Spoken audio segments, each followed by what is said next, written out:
নির্বাচনে নাকি মনোনয়নে? মনোনীত করেছেন কে? মুহাম্মদ সাল্লাল্লাহু আলাইহি ওয়াসাল্লাম রাসূল বানিয়েছেন কে? নেতা বানাই দিয়েছেন কে? ইয়াসিন ও নেতা। সুবহানাল্লাহ বলেন। আল্লাহ ডাক দেয় ও লিডার, আর আমাদেরকে বলেন লাকাদ কানা লাকুম ফি রাসূলিল্লাহি উসওয়াতুন হাসানাহ, তোমাদের জন্য উত্তম আদর্শ মুহাম্মদ সাল্লাল্লাহু আলাইহি ওয়াসাল্লাম। এরপর আল্লাহ বলেন আতিউল্লাহ আতিউর রাসূলা, আমার নবীর আনুগত্য করো। তাহলে আমি আল্লাহ তোমাদের কি কি করব? অনেকগুলো রহমত এবং বরকত দিয়ে আল্লাহ শেষবারে বলেন তোমার অনুগত যারা হবে, ইয়া আইয়ুহান নাবিয়্যু হাসবুকাল্লাহ ওয়া মান ইত্তাবাআকা মিনাল মুমিনিন, নবী গো তোমার অনুসরণ যারা করবে, তোমাকে যারা লিডার মানবে, ব্যক্তি পরিবার সমাজ রাষ্ট্রে যে যেখানে আছে ওই জায়গাটায় তোমাকে ফলো করে দায়িত্ব পালন করবে, আমি আল্লাহ নিজেই তাদের জন্য জান্নাতের জামিনদার। আল্লাহ রাব্বুল আলামিন বলেন শোনো, আমার নবীকে বাদ দিয়ে অন্য কাউকে যদি তুমি নেতা মানো তার পরিণাম শোনো, ইয়াকুদুমু কওমাহু ইয়াওমাল কিয়ামাতি ফাআওরাদাহুমুন নার ওয়া বিইসাতুল মাওরুদ। আল্লাহু আকবার। যে হে নবী, তুমি বলে দাও বিশ্ববাসীকে, তোমাকে বাদ দিয়ে অন্য কাউকে যদি নেতা বানায়, নেতার চরিত্র ফুলের মতো পবিত্র, নামাজ রোজা এখন তোমার খায় বাসন, ঠিক না বলেন? আপনার চোখের সামনে আপনি দেখলেন নেতার চরিত্র ঠিক নাই, মাইয়া দেখলে মাথা ঠিক থাকে না, দুর্নীতিবাজ, ঘুষখোর, মদখোর, খুনি, মানুষের জমিন দখলকারী, এরপরও আপনি যারা নেতা মানেন, আপনি কি জবাব দেবেন আল্লাহর কাছে? নবীর সুন্নাত হলো ন্যায়ের পক্ষে থাকা, অন্যায়ের বিরোধিতা করা। আপনি অন্যায়ের দালাল হয়ে গেলেন, আপনি তো জীবনটা শেষ করে দিলেন। এর জন্য নবী বলেন ওই উম্মতেরা, অনুসারীরা ওই ভণ্ড নেতার পেছনে যেতে থাকবে, আর পরিণতি তাদের কেবলই জাহান্নাম, এবং জাহান্নাম ছাড়া তাদের আর কোনো উপায় থাকবে না। সূরার নাম সূরা হুদ, আয়াত নম্বর 98 লিখে নিন। জাহান্নামের মধ্যে গিয়ে নেতা এবং কর্মী দুইজনে ঝগড়া শুরু করে। দুনিয়ায় যেমন চেয়ার মাইরে একটা মাথা ফাটায়, কিন্তু ইসলামী দলের মধ্যে কি আছে? নাই। আল্লাহ কোনদিন না করুন, বলেন আমিন। আল্লাহ রাব্বুল আলামিন বলেন ইয়াতাহাজ্জুনা ফিন-নারি ফায়াকুলু দুআফাউ লিল্লাযীনা ইসতাকবারু ইন্না কুন্না লাকুম তাবআন ফাহাল আনতুম মুগনুনা আন্না নসীবাম মিনান নার। নেতাদেরকে কর্মীরা পাবেন, কাছে গিয়ে বলবে নেতা আর সহ্য হয় না এত যন্ত্রণা তোমাদের অনুসরণ করার কারণে, আজকে জাহান্নামে আসছি, আমাদের কিছু শাস্তি তোমরা একটু ভাগ করে নাও। নেতা বলবে কেন ভাগ করবো? গরিবকে দিয়েছিল দুম্বা সৌদি আরব থেকে, হজের সময়ের দুম্বাগুলা 3 মাস পরে আমরা পাইছি, সেই গোস্তের ভাগ তোদেরকে দিয়েছি, অন্য কোন দলের লোকের দিকে। বিয়ারের মাছ তোদেরকে ভাগ দিয়েছি, সুস্থ মহিলার গম কেবল তোদেরকে দিয়েছি, বয়স্ক ভাতা কেবল তোদেরকে দিয়েছি। তোর জন্ম ছিল তোর 1975 সালে, এরপরে মুক্তিযুদ্ধের সার্টিফিকেট দিয়ে তোদেরকে 20,000 টাকা করে মাসে, ঠিক না? আকাম কুকাম যা আছে এলাকা ভাগ করে দিছি, চান্দাবাজি করবি, এই থেকে ওই পর্যন্ত তুই, ওই ঘাটেরটা তুই, ওই বাস স্ট্যান্ড তুই, কম তো দেখবি। আজকে জাহান্নামের ভাগ আমরা দিতে পারবো না, আমরা নিজেরাই বড় কষ্টে আছি। قال الذين استكبروا إنا كل فيها إن الله قد حكم بين العباد। অতএব আল্লাহ আজকে বিচার ফয়সালা করে দিয়েছে। দুনিয়ায় একদল মানুষ তোমাদেরকে নবীর আদর্শের দিকে ডাকতো, এরপরও আমরা পচা মানুষ, এরপরও আমাদের কাছে কেন আসছো? আল্লাহ কি তোদের বিবেক দেয়? আমরাও যে অবস্থায় আছি তোদেরও সেই অবস্থা হবে। অতএব দুনিয়ায় মজা করে কিছুদিন খাইছো, আজকে জনমের মজা বুঝতে থাকবে, আমরাও শান্তিতে নাই। দৌড়ে চলে যাবেন দারোয়ানের কাছে, জাহান্নামের ফেরেশতাকে দিয়ে বলবেন ওয়াকালাল্লাযীনা ফিন-নারি লিখাযানাতি জাহান্নাম উদউ রাব্বাকুম ইউখাফফিফ আন্না ইয়াওমান মিনাল আযাব। দৌড়ে গিয়ে বলবেন ভাই বড় কষ্টে আছি, এত শাস্তি সহ্য হয় না, আমাদেরকে একটু শাস্তি কমাইয়া দিতে আল্লাহর কাছে বলো। তখন আল্লাহ তাআলা বলবেন ওদের দ্বিগুণ শাস্তি শুরু করো। তার কারণ এটা দলীয় পুলিশ না, একটুখানি বললে মোটামুটি কমাই দেবে। এমন পুলিশের পুলিশ দারোয়ান, জাহান্নামের ফেরেশতা, ঘুষও খায় না, কানলেও শোনে না।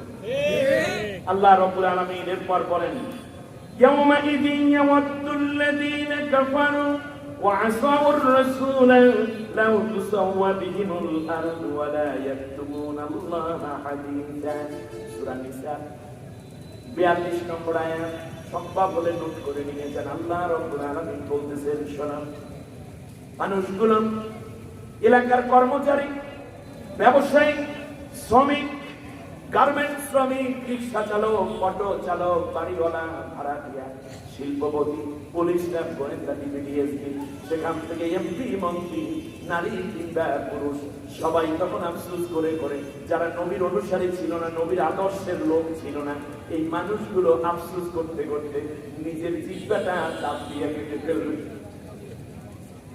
নিজের ঠোঁট কামড়ে ছিঁড়ে ফেলবে। তার কারণ আপনারা দেখবেন, বড় কোনো ভুল হলে মানুষ কপালে হাত দেয়, জিহ্বার মধ্যে কামড় দেয়, আর কোন বিপদে পড়লে দেখবেন ঠোঁটের মধ্যে কামড় দেয়। আবার অনেকে দেখবেন বিপদে বলে আঙ্গুল কামড়াইছে কিনা বলে। আমার ভাইয়া, এই কামড় তো দুনিয়ায় অঙ্ক না পারলে, কিংবা আপনি 1000 টাকা পাঠানোর কথা কারো কাছে 10,000 সেন্ট হয়ে গেছে, এই সময় যদি এত বড় কামড় দেয়, অনন্ত জাহান্নাম কিংবা অনন্ত জান্নাত, বলুন তো দেখি সেই ভুলের কারণে কত বড় একটা কামড় দেবে, জিহ্বাটা কেটে ফেলবে, ঠোঁটটা কেটে ফেলবে, আঙ্গুলগুলো কেটে কেটে হাতের কবজি পর্যন্ত ছিঁড়ে ফেলে তারা বলবে লাউ তুসাওয়া বিহিমুল আরদু। আরে বলবে, দুনিয়ায় যদি আমরা নবীর অনুসরণ করতাম তাহলে আজকে এই পরিণতি হইতো না। আল্লাহ গো, তুমি আজকে যদি আমাদেরকে দুনিয়ায় কুকুর, বিড়াল, হিংস্র জানোয়ারের মতো বানাইয়া যদি দুনিয়ার বুকে আমাদেরকে পাঠাইতার, জমিনের সাথে আজকে মিশে যেতাম, কত না ভালো হতো। বলুন, আল্লাহ রাব্বুল আলামিন জবাব দিয়ে বলেন, ওয়ালা ইয়াকতুমুনাল্লাহা হাদিসা, তাদের একটা গুনাহও গোপন রাখা হবে না। তাহলে বোঝা যায়, কিয়ামতের ময়দানে আল্লাহর নবীর অনুসারী জীবনে যদি কোনো গুনাহ করেও থাকে আর আল্লাহর কাছে যদি মাফ চায়, আল্লাহ সেটা প্রকাশ করবেন না, গোপন দেখি আল্লাহ তাআলা তাকে মাফ করে দিবেন। সুবহানাল্লাহ বলেন। কিন্তু নবীর আদর্শের বাইরে অন্য আদর্শের নেতৃত্ব যারা মানবে, তাদের কোনো গুনাহ আল্লাহ গোপন রাখবেন না, সব প্রকাশ করে দিবেন। আল্লাহ রাব্বুল আলামিন বলেন, ইয়াওমা তুকাল্লাবু উজুহুহুম ফিন-নার يقولون يا ليتنا أطعنا الله وأطعنا الرسول। সূরা আহজাবের 66 নম্বর আয়াত। আল্লাহ রাব্বুল আলামিন বলেন, এইবার নেতা এবং কর্মী, আমার নবীর আদর্শের বাইরে অন্য যারা নেতা এবং নেতৃত্ব দিয়েছো, তাদের চেহারাগুলো কিয়ামতের দিন ওলট পালট করে ভাজি হবে। তুকাল্লাব মানে ডিম ভাজে না, মহিলার ডিম কি করে, তেলের উপরে ডিমটা ছেড়ে দেয়, এক পিঠ ভাজি হয়ে গেলে কি করে, খুন্তি দিয়ে আবার উল্টাই দেয়, ইলিশ মাছটা উল্টাই দেয়, বেগুনটা ভাজি করতে উল্টাইয়া দেয় যেভাবে, ঠিক এইটাকে বলে তুকাল্লাব। এটা কি বলে? তুকাল্লাব। আল্লাহ তাআলা চেহারা ওলট পালট করে ভাজি করবেন, এটা আমার কথা না, আল্লাহর কথা। এটা হইলেও হইতে পারে, না হইলেও না হইতে পারে, নাকি? এটা জামাত ইসলামী দলের বক্তব্য নাকি আল্লাহর বক্তব্য? অতএব নবীর আদর্শের বাইরে কে শত কপাল করছে। নবী কি আল্লাহর কোরআনের বাইরে অন্য শাসন প্রতিষ্ঠা করেছেন? নবীর আদর্শ এবং আল্লাহর আইন, এইটাই হলো নবীর জীবনের টার্গেট। নবীর টার্গেট ছিল আল্লাহর আইন বাস্তবায়ন করা। এই আল্লাহর আইন বাস্তবায়ন করতে চায় জামাত ইসলামী, নবীর আদর্শ কায়েম করতে চায় জামাত ইসলামী। সুতরাং আপনার চোখ বন্ধ করে এই দলটা সেওয়াদ আল আজম হিসাবে দলে শামিল হয়ে যান, আপনার নসিব খুলে যাবে। নিজের চিন্তা চেতনা আদর্শকে আল্লাহর কাছে, নবীর কাছে সুপর্দ করে দিবেন, আমরা জান্নাতে যাওয়ার রাস্তাটা সহজ হয়ে যাবে। এটা কি শুধু রাজনীতি নাকি জান্নাতে যাওয়ার নীতি? এটা কি শুধু পলিটিক্যাল বিষয় নাকি এটা ঈমানের বিষয়? আল্লাহ রাব্বুল আলামিন বলেন, তখন তারা আফসোস করে বলবে, আরে এই পাশ শেষ হয়ে যাবে, এই পাশ বাজি হয়ে যাবে। তখন তারা বলবে, কারণ এই চেহারা দেখাইয়া এই জাতিরে ভোগাইতো, ঠিক কিনা বলে? সংসদে এমন কিছু চেহারার মানুষ ঢুকাইলো, টাকলা মনে পড়ে, মুখটা ভাজিয়ে যায়, মাননীয় স্পিকার, কত কথা দোয়া করতে গিয়ে বলছে, আল্লাহ আমার নেতাকে জাহান্নামের একটা ভালো জায়গায় থাকার ব্যবস্থা করে দিন। পাগল কি কাছে ধরে? আপনাদেরকে বলি, এই মানুষগুলোর পিছনে, এই রকম মানুষ যারা যে দলের হোক তাদের পেছনে মুসলমান মোমেন নবীর উম্মত যেতে পারে না, ঠিক না বলে? আমাদের সিদ্ধান্ত ক্লিয়ার, কালেমা পড়েছি, আল্লাহর উপরে বিশ্বাস করে আল্লাহর আইন মানবো, আল্লাহর হুকুম মানবো, আর একমাত্র মুহাম্মদ রাসূলুল্লাহ মানে রাসূলের আদর্শ মানবো। ক্লিয়ার? আল্লাহ রাব্বুল আলামিন বলেন এই চেহারা দেখাইয়া তোমাদেরকে ভুলাইছো, এই চেহারার পিছনে দৌড়াইতে, এই জন্য নেতাদের চেহারা আগে পুইরা এপিটপিট বাজি করে ফেলাবে। قالوا ربنا إنا أطعنا سادتنا وكبراءنا فأضلونا السبيل।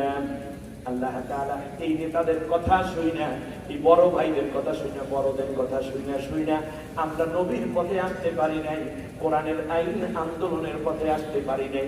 অতএব আল্লাহ তাআলা এদেরকে তুমি কাজ করো, রব্বানা আতিহিম বি'আফাইনি মিনাল আযাব ওয়ালআনহুম লানান কাবীরা। আল্লাহ তাআলা এই নেতাগুলোর দ্বিগুণ শাস্তি দাও আর তাদের উপরে বেশি বেশি করে লানত পাঠাও। কর্মীরা বদদোয়া করবে নেতাদের জন্য কবরে, আর আমাদের নেতারা যখন জেলে যায় তখন আমরা রোজা থাকি।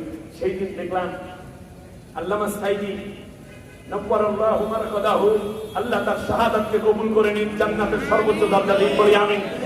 তিনি যেই দিন অ্যারেস্ট হয়েছেন সেই দিন থেকে উত্তরবঙ্গের রংপুরের এক ভদ্রলোক রোজা রাখা শুরু করেছে। তার বয়স 60 প্লাস, গরিব মানুষ, রোজা রাখে, 13 বছর পর্যন্ত রোজা রাখছে। সাইদি সাহেব যেই দিন তাকে হত্যা করা হলো সেই দিনও সে রোজা, তার 3 দিন পরে লোকটাও মারা গেছে। আমার নেতৃত্ব কিভাবে মাপবা? আমার নেতার ব্যথায় আমরা ব্যথিত। আর আল্লাহ রাব্বুল আলামিন বলছেন যে ফাসিক নেতৃত্ব যারা দেয় তারা যেই দিন মরে যায় সেই দিনের অবস্থা শোনো। আল্লাহ রাব্বুল আলামিন বলেন শোনো, ফামা বাকাত আলাইহিমুস সামাউ ওয়াল আরদু ওয়া মা কানু মুনজারিন। ইসলামী আন্দোলনে কামতের দিনের কাফেলার বাইরে মানব রচিত মতবাদের নেতারা যেই দিন মরে সেই দিন কি হয় শোনো, সেই দিন পৃথিবীর কেউ কাঁদে না, আসমানেও কেউ কান্দে না, এমনকি কান্না করার কোনো পরিবেশও থাকে না। একজন বললো আপা আপনি এসে পড়েন, বললো চট করে চলে আসবো, পরের দিন উনি কট করিয়া চালিয়ে চলে গেছে। কেউ কান্দে না। অত্যাচারী শাসক পৃথিবীতে যারাই আছে তারা যেই দিন বিদায় হয় সেই দিন কেউ কান্দে না। আচ্ছা ফেরাউনের জন্য একটা শাসক, ফেরাউন অত্যাচারী, তার জন্য কাঁদবে। আচ্ছা স্বামী হিসাবে যদি মারা যায় কেউ, তো বেশি কাঁদবে কি? বউ। ফেরাউনের বউ কই? নাম কি? খেয়াল করেছেন?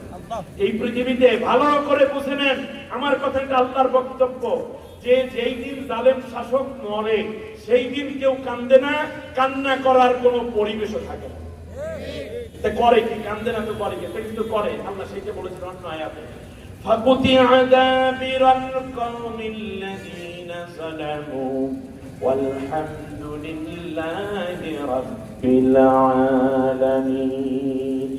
যেই দিন জালেম সরকারের পতন হয়, যেই দিন তারা মৃত্যুবরণ করে সেই দিন কেউ কান্দে তো নাই, এমনকি মৃত্যু খবর শুনে তারা কেউ ইন্না লিল্লাহি জাতির মধ্যে কেউ পড়ে না, সবাই পড়ে আলহামদুলিল্লাহি রাব্বিল আলামিন। পড়ার পর কি দোয়া পড়ার কথা?